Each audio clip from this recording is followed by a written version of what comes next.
Negative thoughts बहुत ज्यादा आते हैं जी, उनके बारे में क्या करें? या हम उसके लिए कुछ ऐसा बोल देते हैं कि बाद में हमें पछताना पड़ता है, तो क्या हम इसके लिए प्रेयर कर सकते हैं और इसको कैंसिल करना? अगर वो लत का शिकार हो जाता है या किसी कोई नशे का आदि होता है, कोई दूसरी लत का शिकार हो जाता है, अब बाद में जाके अगर उसको नाश्ते के बाद उपवास का तो कोई बोल नहीं रहा, तो वो मेडिसिन ना खाऊं, वैसे रखूं कि प्रभु के विश्वास के द्वारा प्रार्थना के ऊपर ज्यादा दूं। मुझे ये पूछना था कि जैसे कि क्या मसीह में होते हुए क्या परमेश्वर से कुछ जैसे वाचा बांधते हैं या कुछ मन्नत मांगते हैं, तो क्या वो पूरी होने पे उसको पूरा कर सकते हैं, मन्नत मांग सकते हैं कि नहीं मांग सकते हैं? जैसे कि देखिए, सबसे अच्छा तो यही है जो हमने अभी सीखा था कि प्रभु आपकी योजना मेरे जीवन में पूरी हो। लेकिन यदि आप चाहते हैं कि प्रभु आपके जीवन में कुछ करे, जैसे अंकल ने कहा, प्रभु यदि ये जीवन तूने मुझे दिया तो ये शरीर में तुझे दूंगा, मीन्स मैं तेरी सेवा को करूंगा।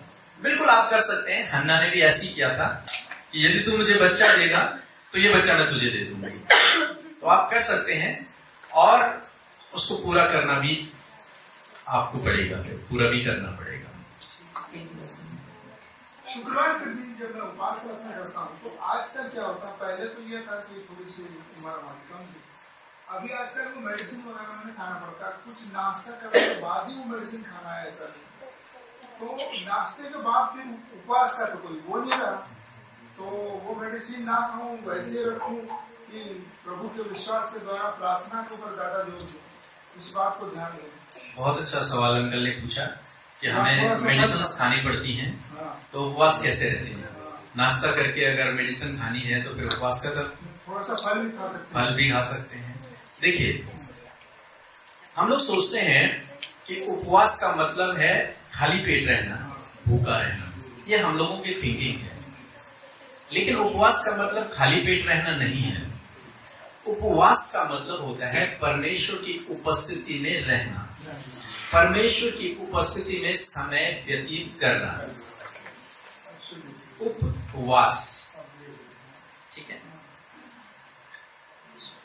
उप मीन्स होता है नजदीकी और वास मीन्स होता है रहना, नजदीकी में रहना, किसकी? परमेश्वर की। ये है उपवास। अगर हम खाना छोड़ देते हैं उसे भूख हड़ताल भी कहते हैं, है ना? सरकार से अपनी मांग कर पूरी करने के लिए भूख हड़ताल करते हैं। ठीक है, तो मेरा आपको ये कहना चाहूंगा कि आप नाश्ता खा सकते हैं, मेडिसिन लीजिए, और दिन का लंच आप स्किप कर सकते हैं, आप डिनर स्किप कर सकते हैं। और उस दौरान मायने ये नहीं रख रहा कि आपने खाना छोड़ दिया, ये मायने नहीं रखता। मायने ये रखता है कि आपने उस समय को प्रभु के साथ में व्यतीत किया कि नहीं।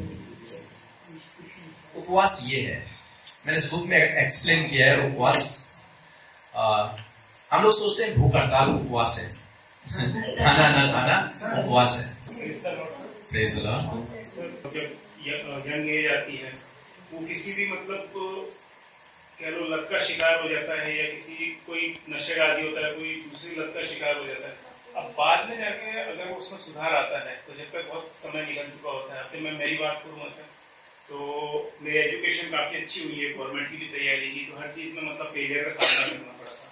तो ठीक है, कोई ना कोई आदत लग गई होगी, मतलब इस तरह से काफी यूथ हैं जो इस तरह से है, तो उनके लिए सर किस हिसाब से मतलब मेंटली कैसे स्ट्रॉन्ग रखें अपना? जब आपने प्रभु को जाना तब आपने सही रास्ते पर चलना शुरू किया, तो अभी तो आपको छोटा सा ही समय हुआ है, आपको लग रहा है बहुत लंबा समय बीत गया, लेकिन छोटा सा समय है। लेकिन आपको एक टिप्स देना चाहूंगा कि प्रभु के लिए समय सीमा नहीं है। समय हमारे लिए है, हमें लगता है 20 साल हो गए, 30 साल हो गए, 50 साल हो गए, प्रभु के लिए समय सीमा नहीं है। वो चाहे तो जो आपने 10 साल में करना था उसे 1 दिन में कर सकता है, उसे 1 दिन में कर सकता है। मैं अपनी गवाही बता रहा हूं, जैसा आप कह रहे हैं, ऐसे मैं जब प्रभु में आए तब लाइफ सुधरी, और जब लाइफ सुधरी तो धीरे धीरे प्रभु ने आगे बढ़ाना शुरू किया। और जब हमारे परिवार वाले लोग थे और भी बहुत सारे लोग जिन्होंने सोचा कि इन्होंने अपना धर्म परिवर्तन कर लिया, ये तो ईसाई बन गए मेरे लिए।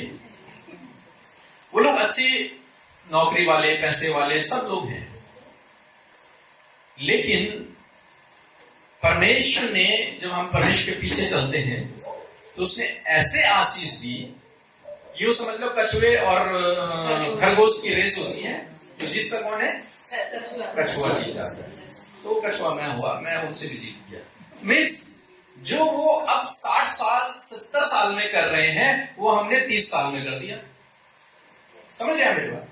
40 भी नहीं हुई अभी, अब वो सब कर दिया जो लोग रिटायरमेंट के बाद करते हैं, क्योंकि हमने अपनी बल बुद्धि ज्ञान समझ से तो किया ही नहीं, उसने कर दिया।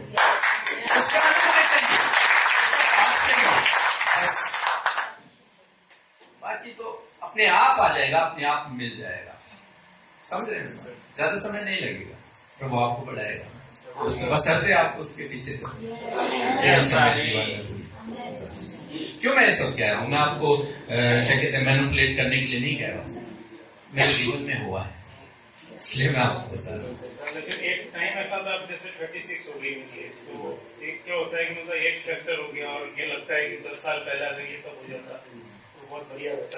हाँ, तो ये चीजें दिमाग में मतलब बार बार आती रहती है। अब वो हमारी मिस्टेक है ना, अब उसे तो हम सुधार नहीं सकते, आप अपना पास्ट सुधार नहीं सकते, लेकिन प्रेजेंट पे आप ध्यान दीजिए, आने वाले फ्यूचर पे आप ध्यान दीजिए।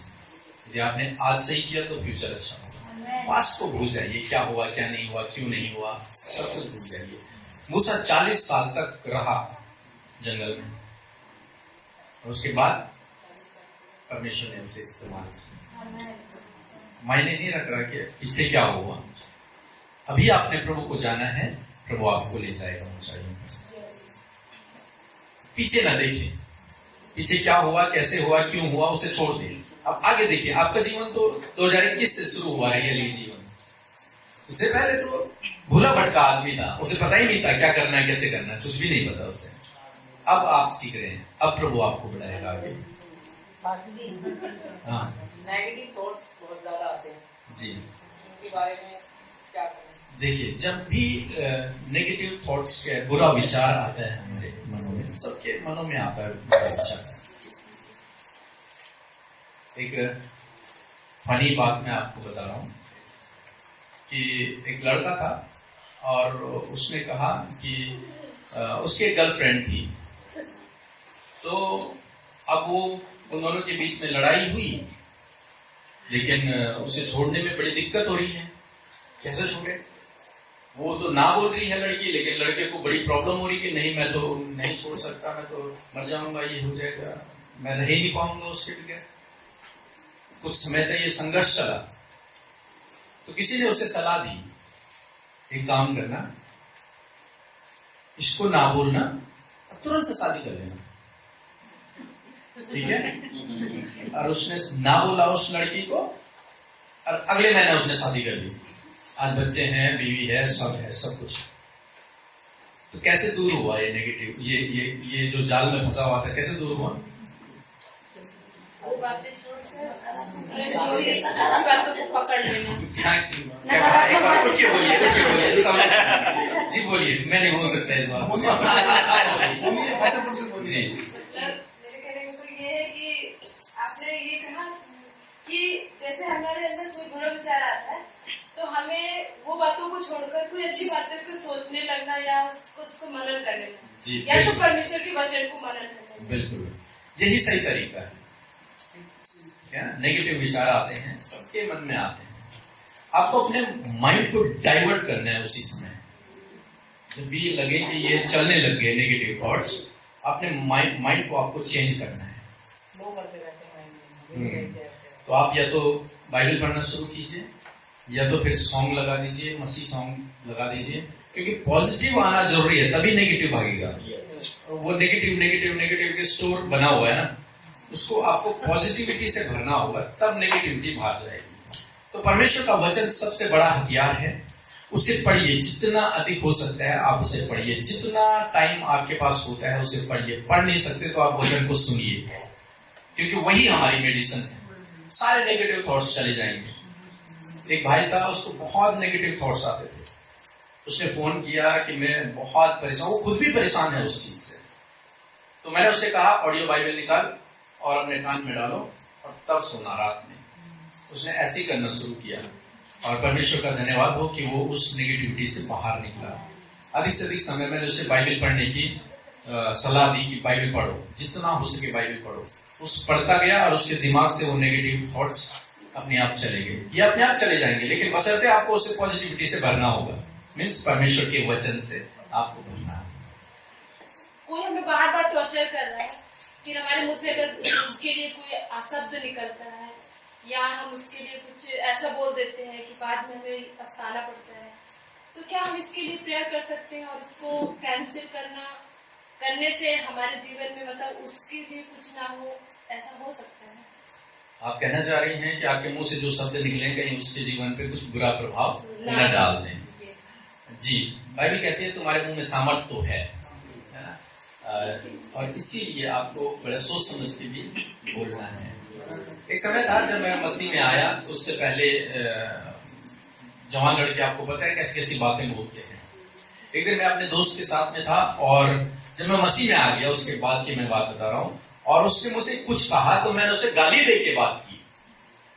लेकिन जैसे मैंने उससे गाली दी तुरंत से पवित्र आत्मा ने मेरे अंदर बात की कि तेरे मुंह से निकल गई।